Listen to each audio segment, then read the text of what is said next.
জামাত হচ্ছে একাত্তরের রাজাকার। একাত্তরে স্বাধীনতার বিরোধিতা করেছিল। একাত্তরে দেশের বাঙালিদের হত্যা করেছিল হচ্ছে পাকিস্তানের সাথে মিলিত হয়ে। সেই জামাত এখন নির্বাচন করছে, কিছু আসনও পেয়েছে। একটা রাজনৈতিক দল যদি অপরাধ করে তার তো শাস্তি পাওয়া উচিত, তার তো নিষিদ্ধ থাকা উচিত।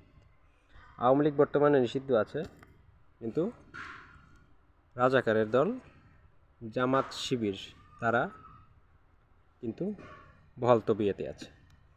আমার প্রশ্ন হচ্ছে, আওয়ামী লীগ 24-এ অপরাধ করেছে, অবশ্যই অপরাধ করেছে। 24-এ কোটা আন্দোলনে তারা যে ছাত্র জনতার উপর আক্রমণ চালিয়েছে সেটা অবশ্যই অপরাধ।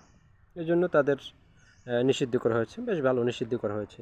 কিন্তু ঠিক একই অপরাধ কিংবা তার চেয়ে বড় অপরাধ তো জামাত করেছে। সুতরাং জামাত কীভাবে বৈধ থাকে দল হিসেবে? জামাত যে অপরাধ ঠিক একই সেম অপরাধ কিংবা অবশ্যই বেশি অপরাধ করেছে আমি মনে করি। একাত্তরে অতগুলো মানুষ হত্যা করেছে, লক্ষ লক্ষ মানুষ হত্যা হয়েছে। সুতরাং জামাতের অপরাধ আরও বেশি বড়। সুতরাং যদি নিষিদ্ধ থাকে তাহলে তো জামাত এবং আওয়ামী লীগ দুটোই নিষিদ্ধ থাকা উচিত। আওয়ামী লীগ নিষিদ্ধ আছে কিন্তু জামাত রাজনীতি করতেছে, এটা কোন দিকলা? এটা তো মিলতেছে না।